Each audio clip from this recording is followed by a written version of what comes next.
کا منظم ہو جانا اپنے جاہلی نظام کے لیے موت کے پیام کی حیثیت رکھتا تھا.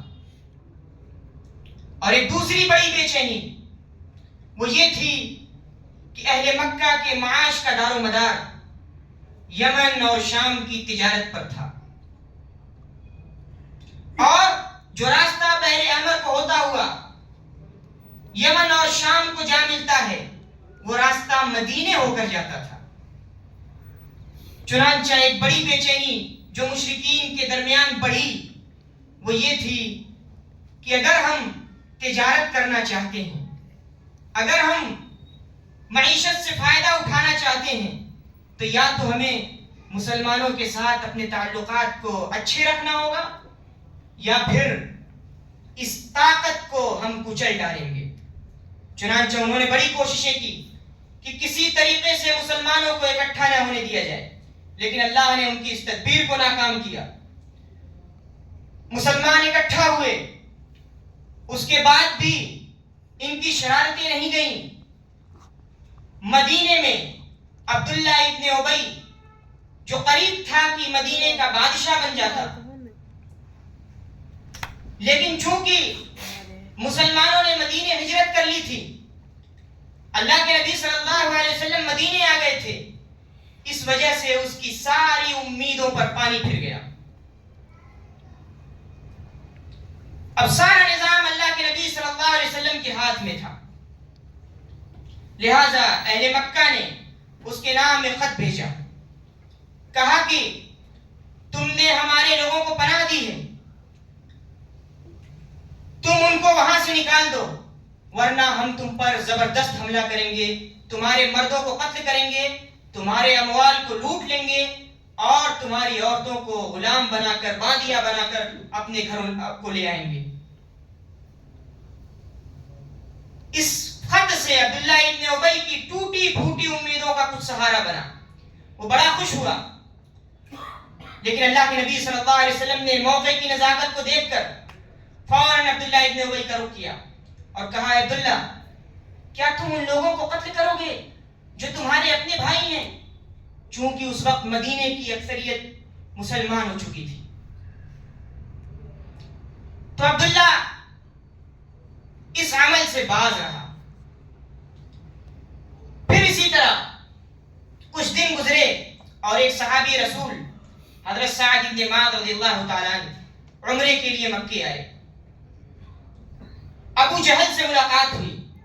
ابو جہل نے کہا کہ تم ہمارے مرتدین کو جو ہمارے دین سے پھر گئے یعنی مسلمانوں کو اپنے یہاں پناہ دو گے اور ہم تم کو اطمینان سے عمرہ کرنے دیں گے. اے سعد، اگر تم امیہ ابن خلف کے مہمان نہ ہوتے تو یہاں سے زندہ بچ کر نہ جاتے. حضرت سعد کا بھی جواب سنیے. کہا کہ تم ایسی غلطی کرنا مت، تم مجھے روکنے کی کوشش مت کرنا، ورنہ جس معیشت پر تمہارا دار و مدار ہے یمن اور شام کی تجارت، اس سے ہاتھ دھو بیٹھو گے.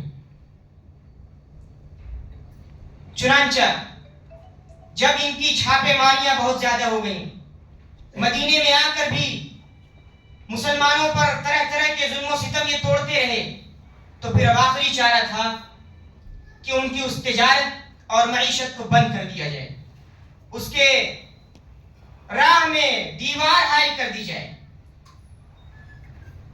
چنانچہ یہی ان کو مجبور کرنے کا ایک آخری طریقہ تھا. اور اللہ کے نبی صلی اللہ علیہ وسلم چھوٹے چھوٹے دستے صحابہ کرام کے روانہ کرتے تھے تاکہ وہ ان کے حالات کا پتہ لگائیں اور ضرورت پڑنے پر ان کو ان کی تجارت سے روکیں. چنانچہ اسی طرح کا ایک لشکر عبداللہ ابن جہش رضی اللہ تعالیٰ عنہ کی سربراہی میں اللہ کے نبی صلی اللہ علیہ وسلم نے روانہ کیا اور کہا کہ یہ خط ہے، اس کو 2 دن کے بعد کھولنا. عبداللہ ابن جہش رضی اللہ تعالیٰ عنہ بطن نخلہ میں پہنچتے ہیں اور وہاں جا کر خط کو کھولتے ہیں اور کہتے ہیں کہ تجارت کے متعلق ان کے قافلے کی جو بھی اطلاع ہو وہ ہم تک پہنچائیں. اسی دوران ایک شخص عمرو ابن الحضرمی اور اس کے دو ساتھی تجارت سے واپس ہو رہے ہوتے ہیں، اتنے میں عبداللہ ابن جحش رضی اللہ تعالیٰ ان پر حملہ آور ہو جاتے ہیں، اور ان میں سے ایک شخص عمرو ابن الحضرمی کو قتل کرتے ہیں، اور جو کچھ ان کا سامان تھا سب اللہ کے نبی صلی اللہ علیہ وسلم کی خدمت میں لے آتے ہیں اور ان دونوں کو گرفتار کرتے ہیں، اس کے دونوں ساتھیوں کو۔ اللہ کے نبی صلی اللہ علیہ وسلم جب دیکھتے ہیں تو جو چیزیں حاصل ہوئی تھیں اس کو لینے سے انکار کر دیتے ہیں اور ناگواری کا اظہار کرتے ہیں، کہتے ہیں عبداللہ میں نے تمہیں اس کام کا حکم نہیں دیا تھا، میں نے تمہیں حملہ کرنے کے لیے نہیں کہا تھا۔